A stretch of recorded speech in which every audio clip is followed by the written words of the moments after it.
नमस्कार। RJ रोविका Sharma channel में आप सभी का स्वागत है। आज की हमारी कहानी का नाम है नया विवाह, जिसके लेखक हैं मुंशी प्रेमचंद्र जी। कहानी शुरू करने से पहले मैं आप सभी से अनुरोध करना चाहती हूँ, अगर आप हमारे चैनल पर नए हैं तो हमारे चैनल को सब्सक्राइब जरूर करें, क्योंकि आपका एक सब्सक्राइब हमारी जिंदगी को 1000 के आगे ले जा सकता है और शायद थोड़ी सी हमारी जिंदगी में बदलाव भी आ जाए। शायद हम भी इससे कुछ तो कमाने लगे। इतने सालों से मेहनत कर रहे हैं, लेकिन आज तक उसका फल नहीं मिला। इसीलिए आप सभी से अनुरोध करते हैं कि कृपया करके एक सब्सक्राइब, एक लाइक और शेयर जरूर कीजिएगा। आप जो कहेंगे कि भाई इसमें ये गलती है, ऐसे सुधारो, ये करो, वो करो, हम सब कुछ करेंगे। चलिए कहानी शुरू करते हैं। हमारी देह पुरानी है, लेकिन इसमें सदैव नया रक्त दौड़ता रहता है। नए रक्त के प्रभाव पर ही हमारे जीवन का आधार है। पृथ्वी की इस चिरंतन व्यवस्था में यह नयापन उसके एक एक अणु में, एक एक गढ़ में, तार में बसे हुए स्वरों की भांति गूंजता रहता है। और यह 100 साल की बुढ़िया आज भी नवेली दुल्हन बनी हुई है। जब से लाला डंडामल ने नया विवाह किया है, उसका यौवन नए सिरे से जाग गया है। जब पहली स्त्री जीवित थी तब वे बहुत घर में काम करते थे, लेकिन घर में रहा कम करते थे।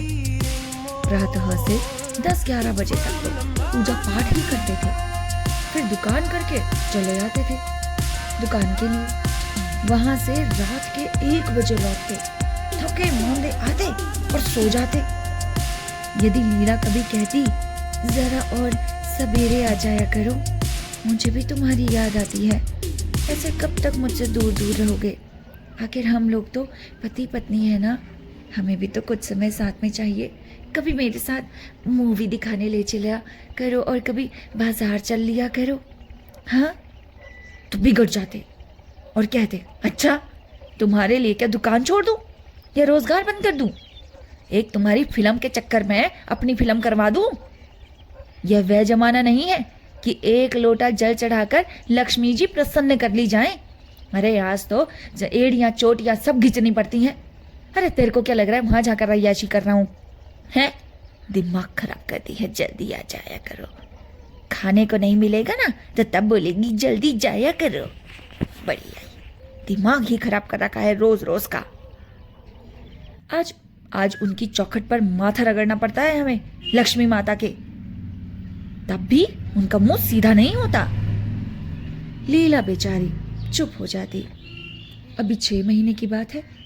लीला को ज्वर चढ़ा हुआ था। लाला जी दुकान जाने लगे। तब उसने डरते डरते कहा, देखो मेरा जी अच्छा नहीं है, जरा सवेरे आ जाना। डंगामल ने पगड़ी उतारकर खूंटी पर लटका दी और बोले, अगर मेरे बैठे रहने से तुम्हारा जी अच्छा हो जाए तो मैं दुकान ना जाऊंगा।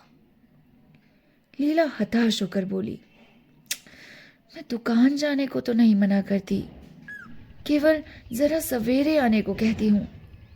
अच्छा, तो क्या दुकान पर बैठा मैं मौज किया करता हूँ? हाँ, मजे लेता हूँ वहां पर बैठकर, समय का आनंद ले रहा होता हूँ कि वाह भाई समय गुजरे तभी मैं जाऊं। अब लीला इसका क्या जवाब देती? पति का यह स्नेहहीन व्यवहार उसके लिए कोई नई बात ना थी। इधर कई साल से उसे इसका कठोर अनुभव हो रहा था कि उसकी इस क्रिया में कद्र नहीं। वह अक्सर इस समस्या पर विचार भी करती, पर वह अपना अपराध ना पाती।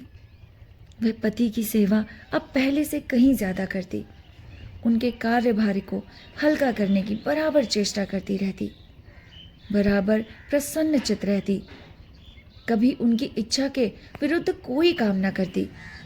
अगर उसकी जवानी ढल चुकी थी तो इसमें उसका क्या अपराध था? वैसे भी जवानी तो उसके पति की भी ढल चुकी थी, तो अब वह इस प्रकार का क्यों व्यवहार कर रहा है? किसी की जवानी सदैव थोड़े न स्थिर रहती है। अब अगर उनका स्वास्थ्य उतना अच्छा ना था तो इसमें उनका क्या दोष? उसे बेकसूर क्यों दंड दिया जाता है? उचित तो यह था कि 25 साल का साहचर्य अब एक गहरी मानसिक और आत्मिक अनुरूपता का रूप धारण कर लेता, जो दोष को भी गुड़ बना लेता है, जो पके फल की तरह ज्यादा रसीला, ज्यादा मीठा, ज्यादा सुंदर हो जाता है। लेकिन लाला जी का वणिक हृदय हर एक पदार्थ को वाणिज्य की तराजू से तौलता था। बूढ़ी गाय जब न दूध दे सकती है न बच्चे, तब उनके लिए गौशाला ही सबसे अच्छी जगह है। उनके विचार में लीला के लिए इतना ही काफी था कि घर की मालकिन बनी रहे, आराम से खाए और पड़ी रहे। उसे अख्तियार है चाहे जितने जेवर बनवाए, चाहे जितना स्नान व पूजा करे, लेकिन लाला जी से दूर रहे। मानव प्रकृति की जटिलता का एक रहस्य यह था कि डंगामल जिस आनंद से लीला को वंचित रखना चाहते थे, जिसकी उसके लिए कोई जरूरत ही न समझते थे, खुद उसी के लिए सदैव प्रयत्न करते रहते थे। लीला 40 वर्ष की होकर बूढ़ी समझ ली गई, किंतु वे 43 के होकर अभी जवान ही थे, जवानी के उन्माद और उल्लास से भरे हुए थे। लीला से अब उन्हें एक तरह की अरुचि होती थी, और वह दुखिया जब अपनी त्रुटियों का अनुभव करके प्रकृति के निर्दय आघातों से बचने के लिए रंग और रोगन की आड़ लेती, यानी कि मेकअप करती, तब लाला जी उसके बूढ़े नखरों से और भी घृणा करने लगते। वे कहते, छी छी छी, वाह रे कृष्णा, 7 लड़कों की तो माँ हो गई, बाल खिचड़ी हो गए, चेहरे धुले हुए फला लैंड की तरह सुकड़ गया, मगर आपको अभी भी महावर, सिंदूर, मेहंदी और उट्टन की हवस बाकी है। छी, औरतों का स्वभाव कितना विचित्र है, ना जाने क्यों बनाव श्रृंगार पर इतना जान देती हैं। पूछा तो अब तुम्हें क्या चाहिए? अरे हर वक्त श्रृंगार श्रृंगार, लगती तो बुढ़िया ही हो ना। क्यों नहीं मन को समझा लेती कि जवानी विदा हो गई है और इन उपादानों से अब वापस नहीं बुलाई जा सकती। यह कहकर उसे ताना तो मार देते लाला जी, लेकिन खुद वो जवानी का सपने देखते रहते थे। उनकी जवानी की तृष्णा तो अभी शांत ना हुई थी। जाड़ों में रसों और पाकों का सेवन करते थे, हफ्ते में 2 बार हिजाब लगाते और एक डॉक्टर से मकिंगैंड के विषय में पत्र व्यवहार कर रहे थे। लीला ने उन्हें असमंजस में देखकर कातर स्वर में पूछा, कुछ बतला सकते हो? क्या बजे आओगे? ये तो बता दो ना, तुम जरा मुझे समय बता दोगे तो मुझे ये पता चल जाएगा कि कब तक मुझे तुम्हारा इंतजार करना है। हाँ? लाला जी ने शांत भाव से पूछा, लीला, आज तुम्हारा भाव कैसा है? कैसा जी है तुम्हारा? लीला क्या जवाब दे? अगर कहती कि बहुत खराब है तो शायद वो महाशय वहीं बैठ जाए और उसे जली कटी सुनाकर अपने दिल का बुखार निकाले। अगर कहती है कि अच्छी हूं तो शायद निश्चिंत होकर 2 बजे तक कहीं खबर ना ले। इस दुविधा में डरती डरती बोली, अब तक तो हल्की थी, लेकिन अब कुछ भारी हो रही है। तुम जाओ, दुकान पर लोग तुम्हारी राह देख रहे होंगे। हाँ, ईश्वर के लिए 1-2 ना बजा देना, लड़के सो जाते हैं। मुझे जरा भी अच्छा नहीं लगता, जी घबराता है। सेठ जी ने अपने स्वर में स्नेह की चाशनी देकर कहा, 12 बजे तक जरूर आ जाऊंगा। लीला का मुख धूमिल हो गया। उसने कहा, 10 बजे तक नहीं आ सकते? 11:30 से पहले किसी तरह नहीं। 10:30? अच्छा 11 बजे। लाला वादा करके चले गए, लेकिन 10 बजे रात को एक मित्र ने मुजरा सुनने के लिए बुला भेजा। इस निमंत्रण को कैसे इनकार कर देते? जब एक आदमी आपको खातिर से बुलाता है, तब यह कहाँ ही भल मानसता है कि आप उसका निमंत्रण अस्वीकार कर दें। लाला जी मुजरा सुनने चले गए। 2 बजे लौटे। चुपके से आकर नौकर को जगाया और अपने कमरे में आकर लेट रहे। लीला उनकी राह देखती, प्रति क्षण विकल वेदना का अनुभव करती हुई ना जाने कब सो गई थी। अंत को इस बीमारी ने अभागिनी लीला की जान ही लेकर छोड़ा। लाला जी को उसके मरने का बड़ा दुख हुआ। मित्रों ने संवेदना के तार भेजे। एक दैनिक पत्र ने शोक प्रकट करते हुए लीला के मानसिक और धार्मिक सद्गुणों को खूब बढ़ा बढ़ाकर वर्णन किया।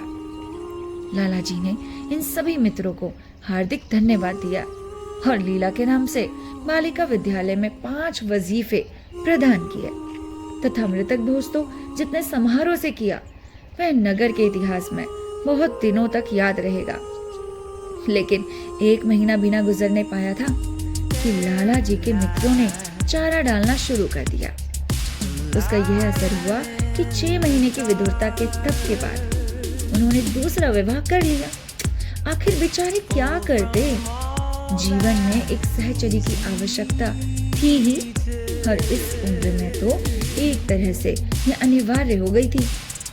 जब से नई पत्नी आई, लाला जी के जीवन में आश्चर्यजनक परिवर्तन हो गया। दुकान से अब उतना प्रेम नहीं था। लगातार हफ्तों ना जाने में भी उन्हें कारोबार में कोई हर्ज नहीं दिखता। जीवन के उपभोग की जो शक्ति दिन दिन क्षीण हो जाती थी, अब वह छींटे पाकर सजीव हो गई थी। सूखा पेड़ हरा हो गया, उसमें नई नई कोपले फूटने लगी। मोटर नई आ गई, कमरे नए फर्नीचर से सजा दिए, नौकरों की संख्या बढ़ गई, रेडियो आ पहुंचा, प्रतिदिन नए नए उपहार आते रहते थे। लाला जी की बूढ़ी जवानी जवानों की जवानी से भी प्रखर हो गई थी। उसी तरह जैसे बिजली का प्रकाश चंद्रमा के प्रकाश से ज्यादा स्वच्छ और मनोरंजक होता है। लाला जी को उनके मित्र का इस रूपांतर पर बधाइयां देते, जब वे गर्व के साथ कहते, भाई हम तो हमेशा जवान रहे और जवान रहेंगे। बुढ़ापा यहाँ आए तो उसके मुंह में कालिख लगाकर गधों पर उल्टा सवार करा के शहर को निकाल देंगे। जवानी और बुढ़ापे को ना जाने लोग अवस्था से संबंध कर लेते हैं। जवानी का उम्र तो उतना ही संबंध है जितना धर्म का आचार से, रुपए का ईमानदारी से और रूप का श्रृंगार से। आजकल के जवानों को आप जवान कहते हैं? उनकी 1000 जवानियों को अपने 1 घंटे से भी ना बदलूंगा। मालूम होता है उनकी जिंदगी में कोई उत्साह ही नहीं, कोई शौक ही नहीं। जीवन क्या है? गले में पड़ा हुआ एक ढोल है। यही शब्द घटा बढ़ाकर वे आशा के हृदय पटल पर अंकित करते रहते थे। उससे बराबर सिनेमा, थिएटर, दरिया की सैर के लिए आग्रह करते रहते। लेकिन आशा को ना जाने क्यों इस बात में जरा भी रुचि न थी। वे जाती तो थी, मगर बहुत टाल टूल करने के बाद एक दिन लाला जी ने आकर कहा, चलो आज बदरे पर दरिया की सैर करें। वर्षा के दिन थे, दरिया चढ़ा हुआ था। मेघमालाएं अंतरराष्ट्रीय सेनाओं की भांति रंग बिरंगी वर्दियां पहने आकाश में कवायद कर रही थी। सड़क पर लोग मलार और 12 मासा गाते चलते थे। बागों में झूले पड़ गए। आशा ने बेदिली से कहा, मेरा जी नहीं जाता। लाला जी ने मृदु प्रेरणा के साथ कहा, तुम्हारा मन कैसा है जो अमोद प्रमोद की ओर आकर्षित नहीं होता? चलो ना, जरा दरिया की सैर देखो। सच कहता हूँ, बजरे पर बड़ी बहार रहेगी। आप जाएं, मुझे और कोई काम नहीं, काम करने को आदमी है। अरे तुम क्यों काम करोगी? महाराज अच्छे सालन नहीं पकाता, आप खाने बैठेंगे तो यूं ही उठ जाएंगे। आशा अपने अवकाश का बड़ा भाग लाला जी के लिए तरह तरह का भोजन पकाने में ही लगाती थी। उसने किसी से सुन रखा था कि एक विशेष अवस्था के बाद पुरुषों के जीवन का सबसे बड़ा सुख रसना का स्वाद ही रह जाता है। लाला जी की आत्मा खिल उठी। उन्होंने सोचा कि आशा को उनसे कितना प्रेम है कि वह दरिया की सैर को उनकी सेवा के लिए छोड़ रही है। एक लीला थी कि मान ना मान चलने को तैयार रहती थी। पीछा छुड़ाना पड़ता था, खामखा सर पर सवार हो जाती थी और सारा मजा किरकिरा कर देती थी। स्नेह भरे उल्हाना से बोले, तुम्हारा मन भी विचित्र है। अगर एक दिन सालन फीका ही रहा तो क्या ऐसा तूफान आ जाएगा? तुम मुझे बिल्कुल निकम्मा बनाए देती हो। अगर तुम ना चलोगी तो मैं भी ना जाऊं। गले से बंधा छुड़ाते हुए कहा, आप भी तो मुझे इधर उधर घुमा घुमा कर मेरा मिजाज बिगाड़ देते हैं। ये आदत पड़ जाएगी तो घर का धंधा कौन करेगा? मुझे धंधे के घर के धंधों की रत्ती भर भी परवाह नहीं, बाल की नोक बराबर भी नहीं। मैं चाहता हूँ कि तुम्हारा मिजाज बिगड़े और तुम गृहस्थी की चक्की से दूर रहो। और तुम मुझे बार बार आप क्यों कहती हो? मैं चाहता हूँ तुम मुझे तुम कहो, तू कहो, गालियां दो, धौल जमाओ। तुम तो मुझे आप कह के जैसे देवता के सिंहासन पर बिठा देती हो। मैं अपने घर में देवता नहीं, चंचल बालक बनना चाहता हूँ। आशा ने मुस्कुराने की चेष्टा करके कहा, भला मैं आपको तुम कहूंगी? तुम बराबर वालों को कहा जाता है कि बड़ों को। मुनीम ने 1 लाख के घाटे की खबर सुनाई होती तो भी शायद लाला जी को इतना दुख ना होता जितना आशा के इन कठोर शब्दों से हुआ। उसका सारा उत्साह, सारा उल्लास जैसे ठंडा पड़ गया। सर पर बाकी रखी हुई फूलदार टोपी, गले में पड़ी हुई जोगी उस रंग की चुनी हुई रेशमी चादर, वह तंजेब का बेलदार कुत्ता जिसमें सोने के बटन लगे हुए थे, यह सारा ठाट कैसे उन्हें हास्यजनक पड़ने लगा, जैसे वह सारा नशा किसी मंत्र से उतर गया हो। निराश होकर बोले, तुम्हें चलना है या नहीं? मेरा जी नहीं चाहता। तो मैं भी ना जाऊं? अरे मैं आपको कब मना करती हूँ, फिर आप कह रही हो। आशा ने जैसे भीतर से जोर लगा कर कहा, तुम, और उसका मुखमंडल लज्जा से आरक्त हो गया। हाँ, इसी तरह तुम कहा करो। तो तुम नहीं चल रही हो? अगर मैं कहूं तुम्हें चलना पड़ेगा तब चलूंगी। आपकी आज्ञा मानना मेरा धर्म है। लाला जी आज्ञा ना दे सके। आज्ञा और धर्म जैसे शब्द उनके कानों में चुभने से लगे। खिसियाए हुए बाहर को चल पड़े। उस वक्त आशा को उन पर दया आ गई। बोली, तो कब तक लौटोगे? मैं नहीं जा रहा। अच्छा तो मैं भी चलती हूँ। जैसे कोई जिद्दी लड़का रोने के बाद अपनी इच्छित वस्तु पाकर उसे पैरों से ठुकरा देता है, उसी तरह लाला जी ने मुंह बनाकर कहा, तुम्हारा जी नहीं करता तो ना चलो। मैं आग्रह नहीं कर रहा हूँ। आप नहीं, अरे तुम बुरा मान जाओगे। आशा गई लेकिन उमंग से नहीं। सिर्फ मामूली वेश में थी, उसी तरह चल खड़ी हुई। न कोई सजीली साड़ी, न जड़ाऊ गहने, न कोई श्रृंगार, जैसे कोई विधवा हो। ऐसी ही बातों पर लाला जी मन में झुंझला उठते थे। ब्याह किया है जीवन का आनंद उठाने के लिए, झिलमिलाते हुए दीपक में तेल डालकर उसे और चटक करने के लिए। अगर दीपक का प्रकाश तेज ना हुआ तो तेल डालने से क्या लाभ? ना जाने इसका मन क्यों इतना शुष्क और नीरस है, जैसे कोई ऊसर का पेड़ हो। कितना ही पानी डालो उसमें हरी पत्तियों के दर्शन ना होंगे। जड़ाऊ गहनों से भरी पेटरियां खुली हुई हैं। कहां कहां से मंगवाए, दिल्ली से, कलकत्ते से। कैसी कैसी बहुमूल्य साड़ियां रखी हैं, एक नहीं सैकड़ों, पर केवल संदूक में कीड़ों का भोजन बनने के लिए। दरिद्र घर की लड़कियों में यही ऐब होता है, उनकी दृष्टि सदैव संकीर्ण रहती है। न खा सके, न पहन सके, न दे सके। उन्हें तो खजाना भी मिल जाए तो भी यही सोचती रहेंगी कि खर्च कैसे करें। दरिया की सैर तो हुई पर विशेष आनंद न आया। कई महीनों तक आशा की मनोवृत्तियों को जगाने का असफल प्रयत्न करके लाला जी ने समझ लिया कि इसकी पैदाइश ही मुर्रमी है, लेकिन फिर भी निराश न हुए। ऐसे व्यापार में एक बड़ी रकम लगाने के बाद वे अधिक से अधिक लाभ उठाने की वणिक प्रवृत्ति को कैसे त्याग देते? विनोद की नई नई योजनाएं पैदा की जाती। ग्रामोफोन अगर बिगड़ जाता है, गाता नहीं या आवाज साफ नहीं निकलती, तो उसकी मरम्मत करानी पड़ेगी। उसे उठाकर रख देना तो मूर्खता है। इधर बूढ़ा महाराज एकाएक बीमार होकर घर चला गया और उसकी जगह 17-18 साल का जवान लड़का आ गया।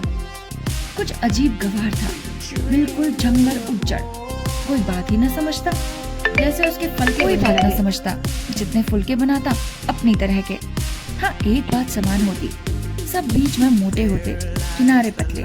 दाल कभी तो इतनी पतली जैसे चाय, कभी इतनी गाढ़ी जैसे दही। नमक कभी इतना कम बिल्कुल फीका, कभी इतना तेज कि नींबू का शौकीन। आशा मुंह हाथ धोकर चौके में पहुंच जाती। और इस दंड परोश संघ को भोजन पकाना सिखाती। एक दिन उसने कहा, तुम कितने नालायक आदमी हो जुगल। आखिर इतनी उम्र तक तुम घास खोदते रहे या भांड जोतते रहे कि फुलके तक नहीं बना सकते। जुगल आंखों में आंसू भरकर कहता, बाबूजी, अभी मेरी उम्र ही क्या है, 17वां ही तो हुआ है। आशा को उसकी बात पर हंसी आ गई। उसने कहा, तो रोटियां पकाना क्या 10-5 साल में आता है? आप 1 महीना सिखा दे बाबूजी, फिर देखिए मैं आपको कैसे फुलके खिलाता हूँ। जी खुश हो जाएगा आपका। जिस दिन मुझे फुलके बनाने आ जाएंगे मैं आपसे कोई इनाम लूँगा। सालन तो अब मैं कुछ बनाने लगा हूँ। क्यों? आशा ने हौसला बढ़ाने वाली मुस्कुराहट के साथ कहा, सालन नहीं, वो बनाना आता है। अभी कल ही नमक इतना तेज था कि खाया ना गया। मसाले में कचांधा आ रहा था। मैं जब सालन बना रहा था तब आप यहाँ कब थी? अच्छा, तो मैं यहीं बैठी रहूं और तुम्हारा सालन बढ़िया पकेगा? आप बैठी रहती हैं तो मेरी अक्ल ठिकाने रहती है। आशा को जुगल की इन भोली बातों पर खूब हंसी आ रही थी। हंसी को रोकना चाहती थी, पर वह इस तरह निकल पड़ती जैसे भरी बोतल उड़ेल दी गई हो। और मैं नहीं रहती तब तो आपके कमरे के द्वार पर जा बैठता हूँ, वहां बैठकर आपकी तकदीर को रोता हूँ। आशा ने हंसी को रोकर पूछा, क्यों रोते क्यों हो? यह ना पूछे बहूजी, आप इन बातों को नहीं समझेंगी। आशा ने उसके मुख की ओर प्रश्न की आंखों से देखा। उसका आशिक कुछ तो समझ गई, पर ना समझने का बहाना कहा, तुम्हारे दादा आ जाएंगे, तब तुम चले जाओगे? और क्या करूंगा बहूजी, यहाँ कोई काम दिलवा दीजिए तो पड़ा रहूंगा। मुझे मोटर चलाना सिखवा दीजिए, आपको खूब सैर कराया करूंगा। नहीं नहीं बहूजी, आप हट जाइए, मैं पतीसी उतार लूंगा। ऐसी अच्छी साड़ी है, आपकी कहीं दाग ना पड़ जाए।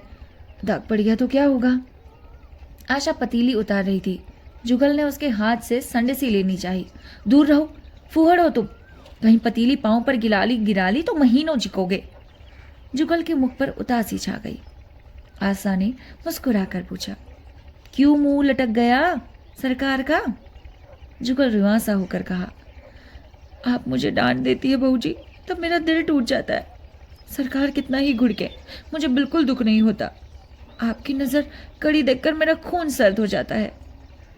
आशा ने दिलासा दिया, अरे मैंने तुम्हें डांटा तो नहीं, केवल यही तो कहा कि कहीं पतीली तुम्हारे पांव पर गिर पड़े तो क्या होगा? हाथ ही तो आपका भी है, कहीं आपके हाथ जल पड़े तो?